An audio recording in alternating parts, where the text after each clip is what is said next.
El estudio de hoy está basado en Hechos capítulo 4, versículos 1 al 22.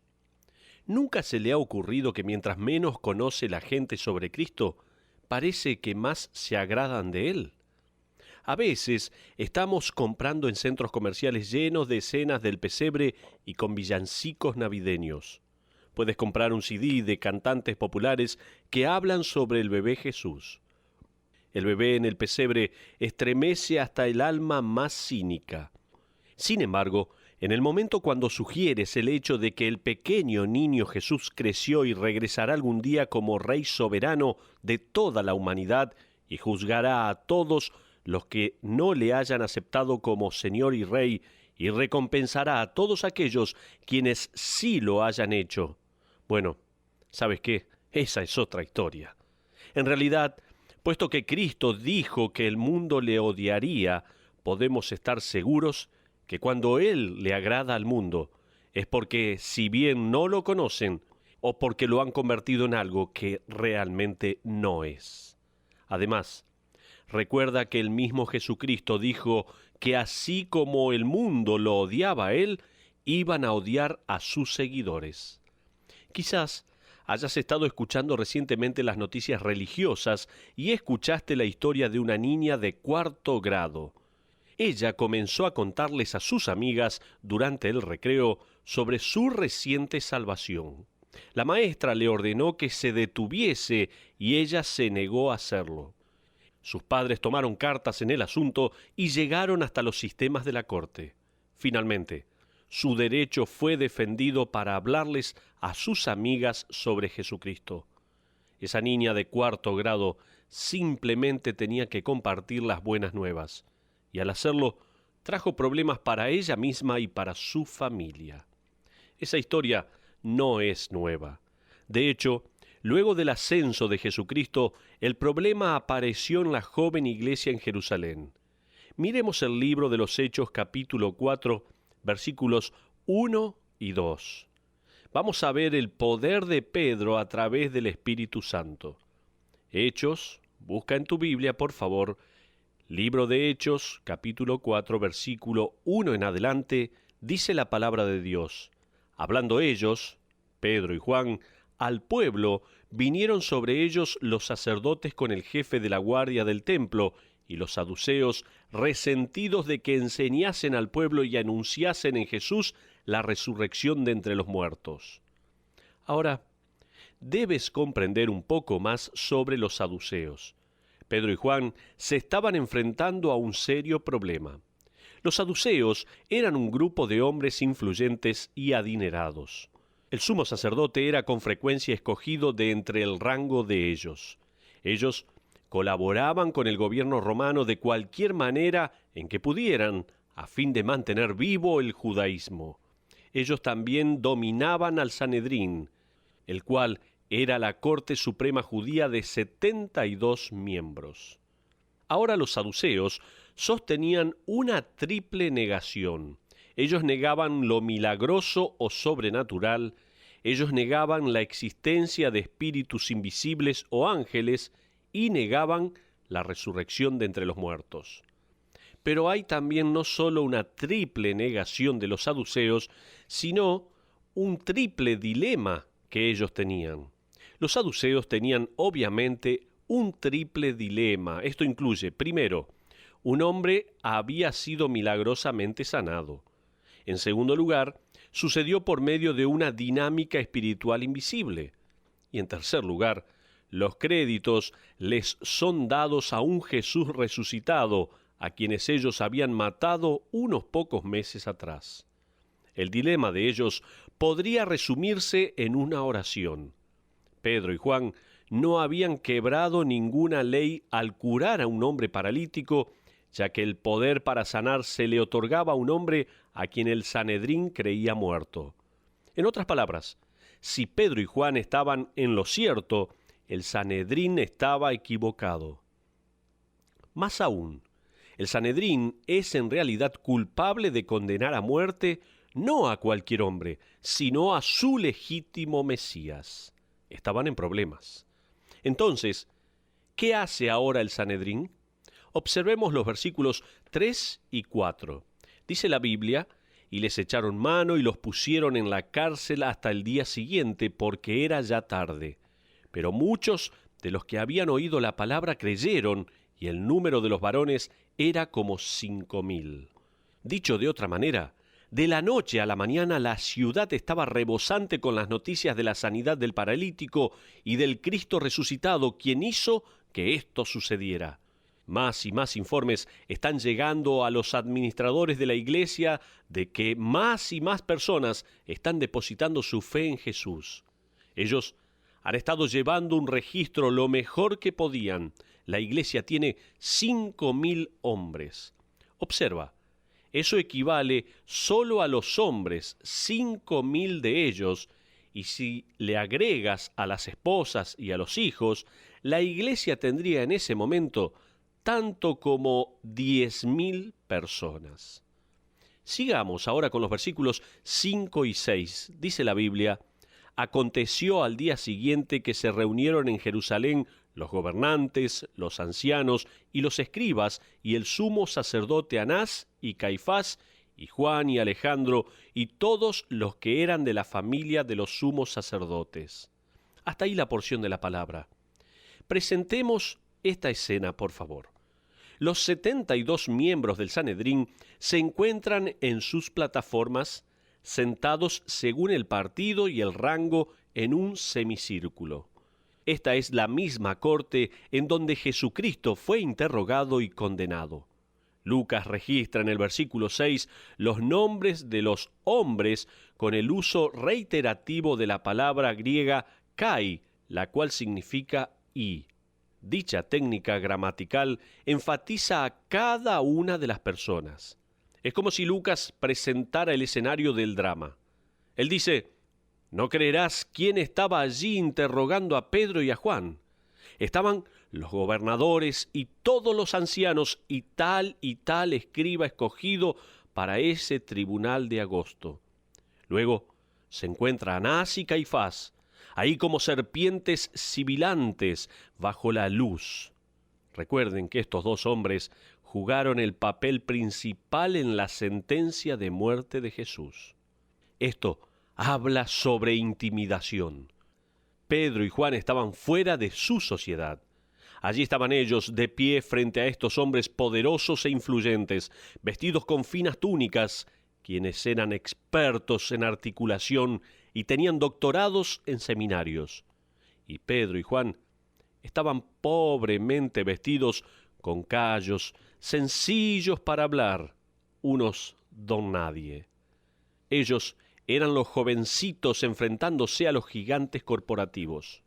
Pedro y Juan eran como el pequeño almacenero que se negaba a vender su pequeño negocio de frutas y vegetales cuando la ciudad estaba reformando toda su cuadra. Él no se movería, por lo tanto, a uno de los lados un enorme centro comercial fue construido y del otro lado un centro comercial múltiple que vendía todo desde bicicletas hasta manzanas. Ese pequeño almacén no volvió a ver la luz del sol, fue oscurecido por los gigantes competidores, pero con gran ingenuidad juntó a duras penas todo lo que pudo y compró un gran cartel. Lo puso en el techo de su pequeño negocio de manera que se leía en grandes letras de neón: por aquí, entrada principal. Qué ingenioso fue este hombre.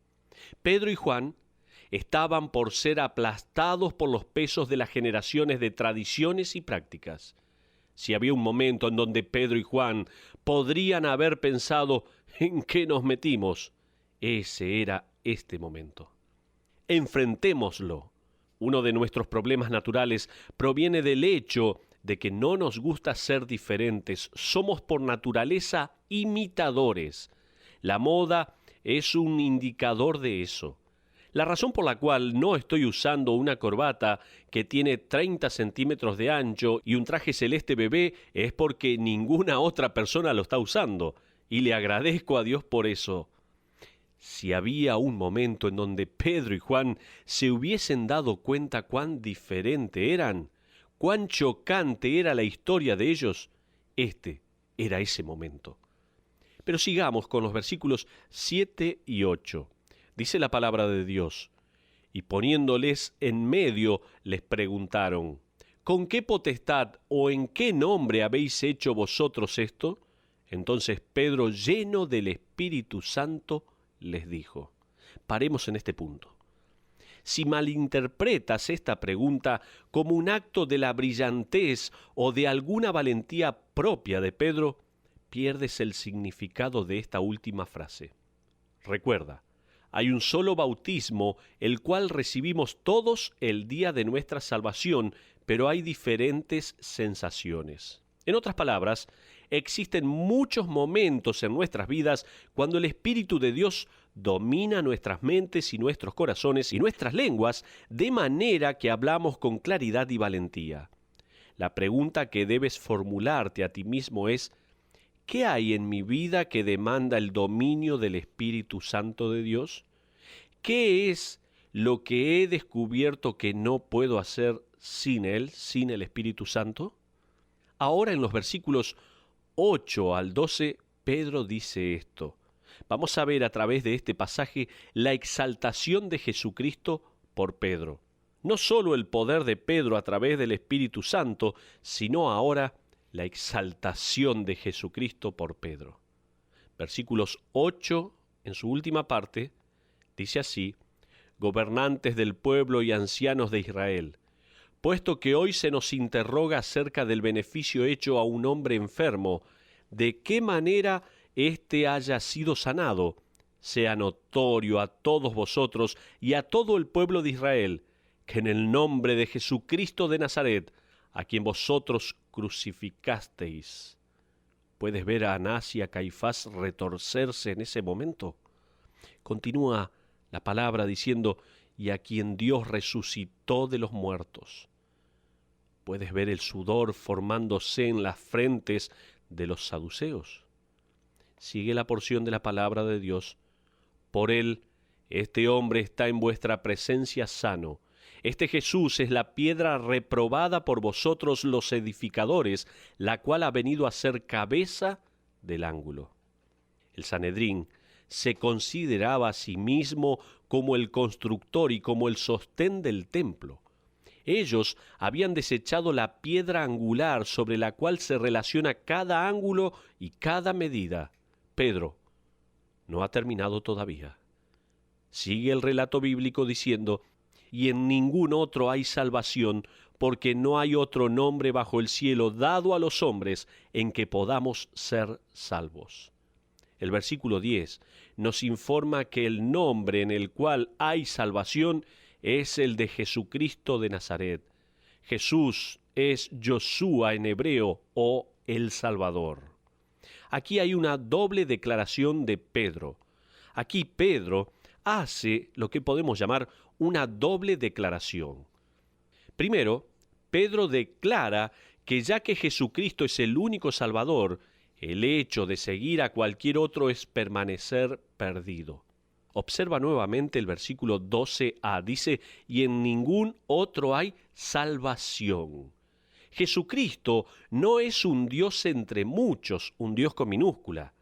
Él es el único Dios con mayúscula. Él no es un camino al cielo entre varios caminos. Él es el único camino. Pero en segundo lugar, no solo, ya que Jesucristo es el único Salvador, entonces el hecho de seguir a cualquier otro es mantenerse perdido, sino que también, ya que Jesucristo es la única verdad, entonces creer cualquier otro mensaje es permanecer perdido. Pedro declara acá que ya que Jesucristo es la única verdad, no hay otra, entonces creer en cualquier otro mensaje es permanecer en el engaño. Observa nuevamente el versículo 12b. Dice: porque no hay otro nombre bajo el cielo dado a los hombres en que podamos ser salvos. Jesucristo no es una fuente de verdad divina. Él es la única fuente. Necesitas comprender que la estrategia de Satanás en nuestra cultura no es necesariamente el hecho de negar que Jesucristo es el camino al cielo, sino negar que Él es el único camino. Por eso hay tantas religiones. Por lo tanto, hoy, el Dios de la Biblia es un Dios entre muchos dioses, cada uno válido por igual. En el informe de investigación Barna de 1993-1994, 2 de cada 3 adultos sostenían que la elección de una fe religiosa sobre otra es irrelevante, ya que todas las religiones enseñan las mismas lecciones básicas sobre la vida. Por lo tanto, en nuestros días, probablemente hayas escuchado declaraciones tales como estas. Escucha: amo a Cristo tanto como tú, pero no creo que Él sea el único camino a Dios. Dios nunca limitaría a una persona el camino al cielo. Otra declaración podría ser: la verdad religiosa es solo una cuestión de interpretación personal. Otra declaración es: creo que todas las religiones del mundo son esencialmente iguales. Otra declaración puede ser: existen muchas cosas que me gustan del cristianismo, con excepción al hecho de que me parece tan dogmático e intolerante sobre otras religiones. Estas son algunas de las declaraciones que hoy en día podemos escuchar. El libro de Erwin Lutzer, titulado Cristo entre otros dioses, captó mi atención. El doctor Lutzer describía su exposición ante el Parlamento de Religiones del Mundo, el cual se efectuó en Chicago el año pasado.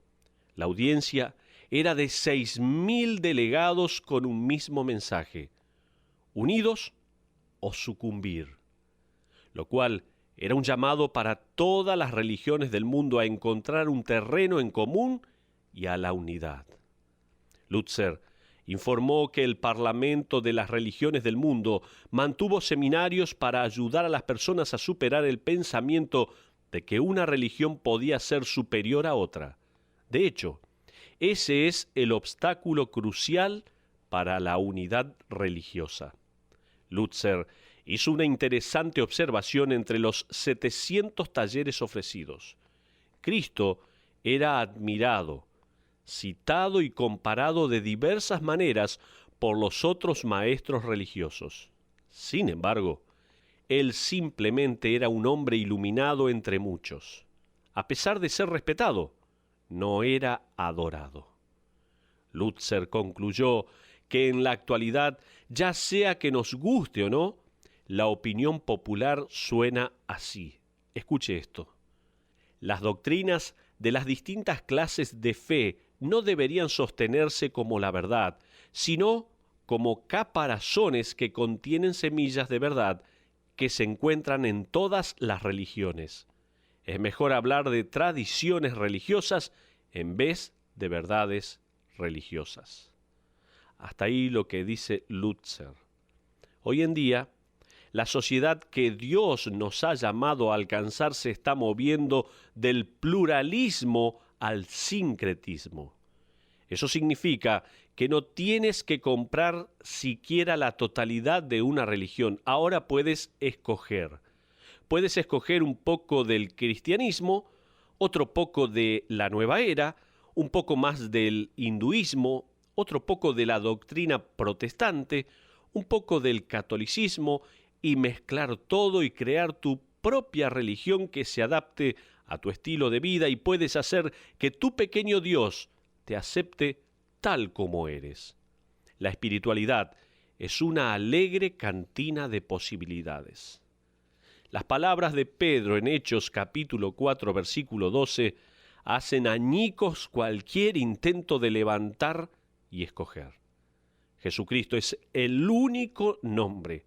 Él es el único camino para la salvación y punto. No hay más. El Sanedrín entendió el mensaje. No era Jesús y el judaísmo, era Jesús en lugar del judaísmo. Observa los versículos 13 al 17 de Hechos capítulo 4, donde dice la palabra de Dios: entonces, viendo el denuedo de Pedro y de Juan, y sabiendo que eran hombres sin letras y del vulgo, se maravillaban.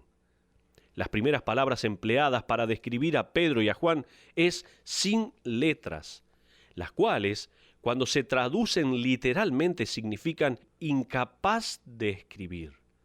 La segunda palabra utilizada para describirlos es vulgo, la cual es una palabra griega que nos da la palabra transliterada para idiota. Pero continuemos con el relato de la palabra. Y les reconocían que habían estado con Jesús, y viendo al hombre que había sido sanado, que estaba en pie con ellos, no podían decir nada en contra. Entonces les ordenaron que saliesen del concilio y conferenciaban entre sí, diciendo: ¿qué haremos con estos hombres? Porque de cierto señal manifiesta ha sido hecha por ellos, notoria a todos los que moran en Jerusalén, y no lo podemos negar. Sin embargo, para que no se divulgue más entre el pueblo, amenacémosles para que no hablen de aquí en adelante a hombre alguno en este nombre. Hasta ahí la porción de la palabra de Dios. ¿Captas la idea de que esta corte no tiene interés en descubrir la verdad, sino que tiene el deseo de suprimirla?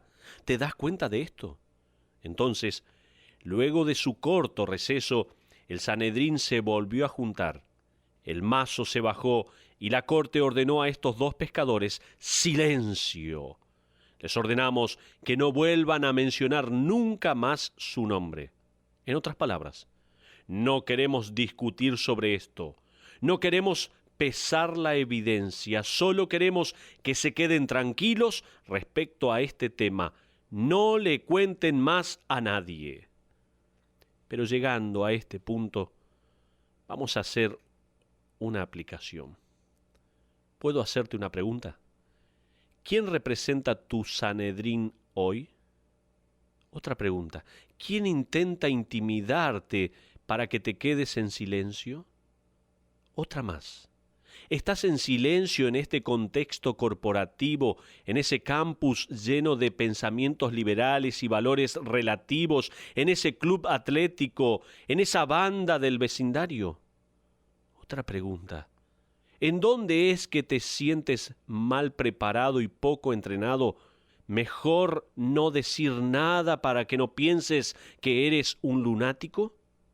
Otra pregunta. ¿Dónde se encuentra tu Sanedrín? ¿Y qué significa para ti ponerte de pie como Pedro y como Juan y testificar la verdad sobre Cristo?